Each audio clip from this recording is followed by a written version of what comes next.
But first, I want to have a look at some analysis in The Australian, which points out that over the last two elections, preference flows from Labor and the Greens and other minor parties have cost the Liberal Party half a ministry's worth of talent. In this year's election alone, there were 13 seats where the coalition was leading on primary votes. So these were the first choice of the greatest number of voters in that seat. But they then went on to lose due to preference flows from candidates which were eliminated earlier in the count. In a first-past-the-post system, such as we have in the United Kingdom, the coalition would have won all of these seats. As I said, it wouldn't have saved them, but it would have made things very different. Let's discuss this more with my panel, Deputy Executive Director at the IPA, Daniel Wild, and return Liberal MP, the victor, Aaron Violi. Well, gents, welcome. Dan, two really tight contests where it just went against the Liberals, despite the Liberals getting most of the votes, were Menzies and Kooyong. The coalition lost both on preferences. Even Peter Dutton's seat of Dixon, that was won by Labor on preferences. This system hits the coalition far harder than other parties on the left, and they really work the numbers, don't they? Yeah, you're right, Peter. I think the left plays the game a lot better when it comes to preferencing and preference deals. And I think it goes to a point, and I can say this as having been a candidate on the ground, which is that the community really doesn't understand preferencing a great deal. It can be quite confusing as to where your vote is going to end up as well. Having said all that, the Liberals and the Liberals solely are to blame for their performance in the election. And as you identify, even with a UK-style first past the post, Liberals still would have lost. The other point that I would make, Peter, is the only way that the Liberals and the coalition can get back into government is by dramatically increasing their primary vote. That's the only way they can get back. And I can tell you, I think that voter apathy is at an all-time high. Even though Labor's primary went up a little bit, only 3 in 10, just over 3 in 10 Australians were willing to put Labor first. Just over 3 in 10 Australians were willing to put the Liberals first, and I think that this structural decline and challenge to the major parties is going to continue. Yeah, that's so good to remind people. 7 out of 10 Australians did not vote for the Labor Party. Right? That's huge, and yet he has been delivered, the Prime Minister's been delivered a seat haul that's greater than any other Labor leader in history, yet on primary vote terms, in his 93, 94 now, in primary vote terms, Bill Shorten's primary when he lost in 2016 was higher than Albanese's when he's won in a landslide. Now, Aaron, you bucked the trend in Victoria. You survived. In fact, I think you increased your margin.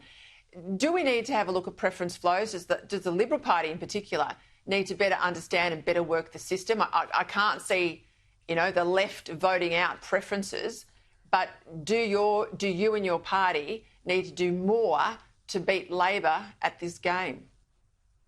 Well, you're right, Peter. It's a really interesting discussion. It's something that we're aware of as a party, and I think you and Daniel both made a really important point, but I just want to emphasise that, in no way are we saying that the voting system is the reason that we're in opposition and we got the result that we got. So I think it's just really important as a Member of Parliament to recognise that. But it is an important discussion, and we hear and we see on the ground this gaming of the system of Labor volunteers literally handing out Labor how to vote cards and Greens how to vote cards at the same time. So there is an unofficial agreement between both parties, definitely at the grassroots level.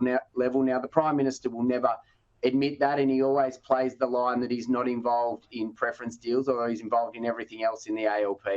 But something we're aware of. We need to ultimately, as Daniel said, put forward great policies that are going to increase our primary. That's the best thing that we need. We need people voting for the Liberal Party first, but we need to understand that many people are frustrated with both major parties. Our primaries at both levels are at record lows, so we need to address that first. But it has been an ongoing challenge for us. I think it becomes very interesting in the Senate that the Labor Party and the Greens can now have a majority in the Senate. So whether that unofficial coalition becomes more of a coalition in the next 3 years will be detrimental to the Australian public, I believe, but it'll be interesting to watch. So primarily, we have to get the primary up, but we do have to look at, is there other parties that we can work with to get those preference flows? But as you both know, unless you've got people on the booths handing out how to vote cards and the infrastructure out there, it doesn't matter because, as Daniel said, many people struggle to understand the system or follow those how to vote cards, and that's their choice, obviously, in a democratic system.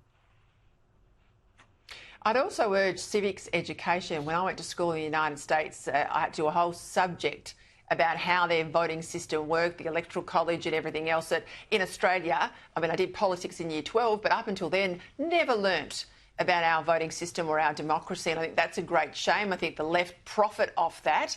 And, you know, we've got an intelligence audience here on Sky News, but I was inundated with emails going through the campaign of people wanting to preference the Liberal Party or stay or vote with the Liberal Party, but ensure their preferences didn't somehow go back to the Greens. And they couldn't follow the system, you know, so I think that's also part of the problem.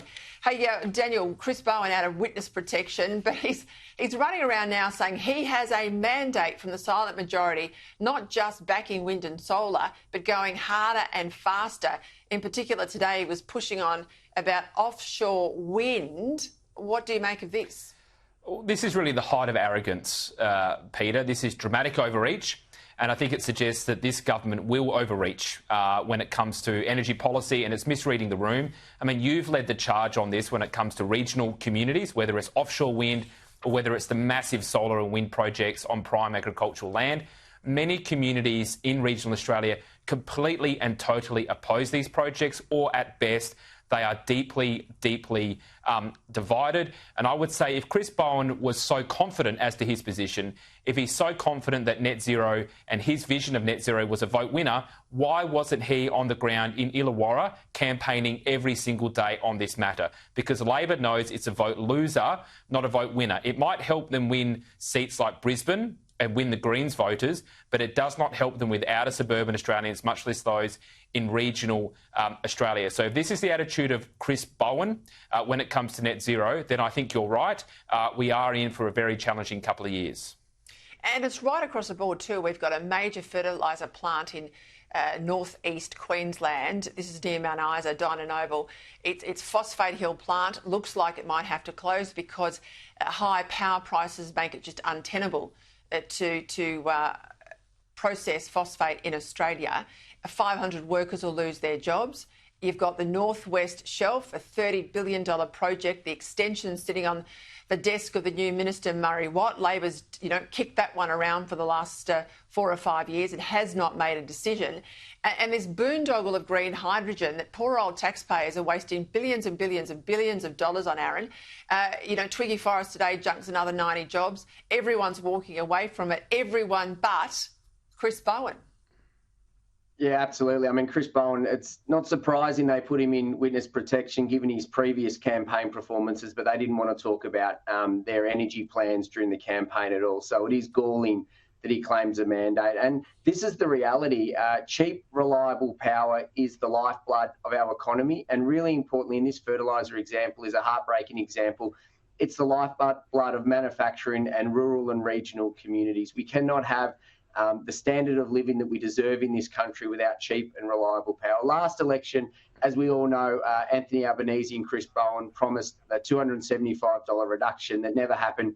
This time they weren't promising that, but they wouldn't even commit to keeping prices down or lower. So at least this time they didn't lie to us, but they still wouldn't claim any way to get cheap, reliable baseload power for the Australian people. And we're going to unfortunately see more businesses struggling in this chase for something that is unachievable at this moment. Green hydrogen, which the Prime Minister used to talk about, he will not mention anymore because he knows it's not sustainable, it's not economical, and it doesn't stack up. That's why we're seeing even Twiggy Forrester and others, as you said, pulling out of green hydrogen. There is a lot of gaps in the Prime Minister and the government's plans, and they have no answers to it. And unfortunately, it's the Australian people that are going to pay the price, and Australian businesses and Australian jobs.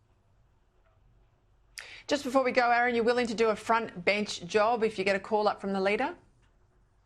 Well, Peter, as you know, we serve in the Liberal Party not at the will of the factions, but the will of our leader. I was really honoured to be re-elected with an increased margin as the member for Casey. I fundamentally believe that for my community to be strong, the country needs to be strong.